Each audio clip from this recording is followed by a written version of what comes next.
Yo, what's up guys? This is the Fuji X100V, and despite being released almost 3 years ago, it is still one of the most popular cameras today. It is all over social media and honestly for really good reasons. I've been using this little guy for about 2 months now, almost daily, and it's been a ton of fun. And in this video, we are going to explore what makes this camera so special and most importantly, how it actually feels to use it every day. And to do this, we have to go on a little adventure, so let's go.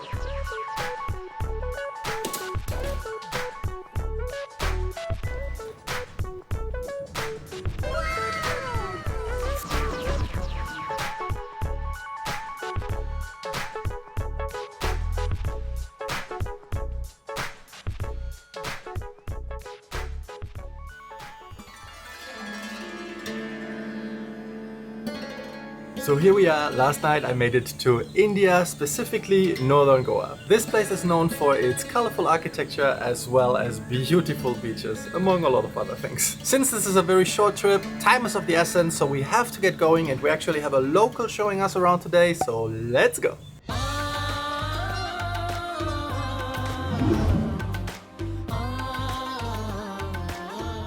So now we've made it to our first location, the Agwat Fort, and I'm gonna try the X100V, taking some shots here, and I'll let you know what film simulations I use on this little guy, as well as all the settings, so let's go. I use this camera first and foremost to capture memories, and for this, the X100V has been absolutely amazing. When I bought this camera, I wasn't actually sure I was going to use it. I certainly have a history of buying tech and then not using it. But after about 2 months, it has all but replaced my iPhone for any photos that I actually care about, and I rarely leave my house without it. To me, it is not about chasing the perfect shots while traveling. It's much more about capturing genuine moments and memories that matter. I've heard people talk about that the X100V needs photography experience. And in fact, even I said the same thing in the past. But I have come to learn that this is really not true. The auto settings on this camera work really well, and honestly, myself and many others often use the X100V on auto. Not everybody wants to deal with the details and the settings. And in the past 2 months, I've come to appreciate the point and shoot nature of this camera because I rarely dial in any setting other than aperture to get those creamy out of focus shots. The X100V allows anybody to just have fun taking photos without much technical knowledge and without any editing. For me and my style of travel photography, I just want to take quick photos without thinking about it because it's not about perfection but about capturing moments. And with that, let's jump into the next location before we talk about film simulations.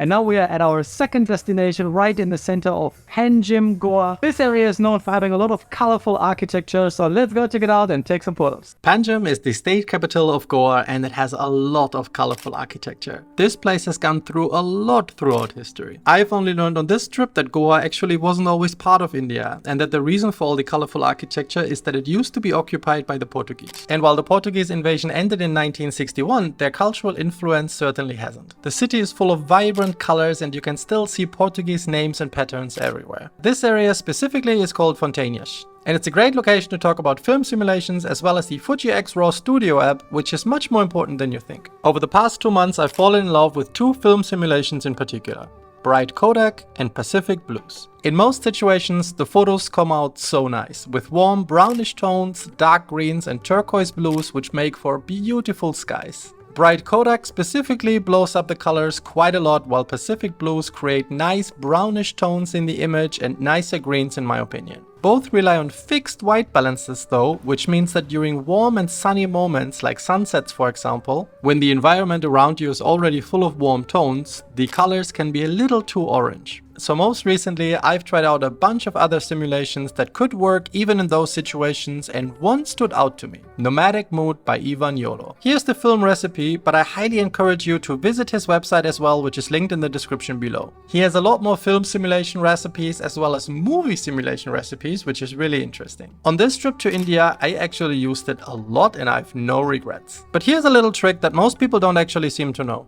You can change the film simulations of photos that you've already taken on the X100V using the Fuji X Raw Studio app. Here are some examples of how much of a difference a film simulation can actually make. These are all the same photos, which I converted after taking them with the help of their RAW file and the Fuji X Raw Studio app. So this place is super cool. We took a lot of cool pictures, but to be fair, this place makes it really easy. There's so much color here. You can just shoot basically anything and it looks fantastic. But I have one more location to go to, so let's make it happen.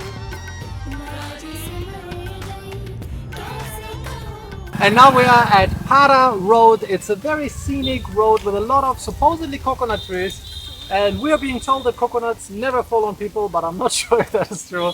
But let's try to get some shots. Let's go. Para Road is easily one of the most picturesque roads that I've ever seen. But it is also very chaotic. There are lots of scooters and cars and signs that specifically tell drivers not to stop. It's definitely that type of spot, but it's totally worth checking out. I came here without much of a plan, but still managed to take some decent photos. I actually tested some of the other film simulations that I had on my camera when I was back home, including two that I haven't mentioned in this video yet. Specifically the Yakisugi film and the Nostalgic film. But let me know in the comments down below which one you liked the best. The last thing I want to mention when it comes to this camera is that I did a lot of research before actually buying the X100V. And the one thing that I really noticed after over 2 months of using this camera now is that there's a lot of misinformation out there. As with every other product, every new version is a little bit better. So many of the issues that I've learned about the X100V before actually buying it are no longer true. For example, people kept saying that the autofocus doesn't work well. Personally, I think people keep echoing issues from previous versions because I never had an issue with the autofocus. The X100V focuses very quickly and it even has an eye autofocus. It's obviously not perfect by any means and it's in no way comparable with the autofocus on, let's say, a Sony camera, but it's definitely more than good enough. Another issue that kept popping up is the apparently bad battery life. I have absolutely no idea why people would say that, because I've taken hundreds of shots on a single battery and the battery never went below 60%. Wrapping up this adventurous trip to Goa, I've made it back home meanwhile, and here are some final thoughts on this little guy. Throughout this journey and a few others, it has proven to be an amazing travel companion and it continues to impress me even today. The photos that you can take on the X100V are not just a little bit better, they are light years ahead of something that comes out of, for example, the iPhone 14 Pro Max. When shooting in automatic mode, the point and shoot nature of the X100V allows me to focus on capturing moments instead of worrying about any technical settings. Oh, and talking about film simulations, they have completely changed the way I look at photography. I do no longer edit photos, and I mean that. I do not edit a single photo and instead they go straight from the SD card to social media, like my Instagram stories, for example. And this actually brings me to the biggest problem that I have with this camera. The Fujifilm mobile app sucks. You're supposed to use it to transfer all your photos wirelessly to your phone, but it's the worst. Don't even try it. Fujifilm, I love you, but please do better, because having an app as bad as yours is ridiculous. But luckily there's a solution for that. I personally use this iPhone SD card reader, which is super fast, super well integrated into iOS, and I highly recommend it. In a nutshell, there's very little to dislike about this camera. I hope that this video has provided you with a ton of insights about the X100V. I appreciate all your feedback and support, and if you have any questions or any other feedback, please leave them in the comments down below. I always look forward to reading them. If you've enjoyed this video, hit like and consider subscribing to get more content on the intersection between travel and tech. And lastly, a special shout out to our local guide Zakir, who took time out of his very busy schedule showing us around. He actually runs a local car rental service, which I've linked in the description down below. His contributions made this video possible, so a special thank you go out to him and his brother Fasal. And with that out of the way, thank you very much for watching, keep exploring, and I'll catch you in the next one. I gotta bounce, bye!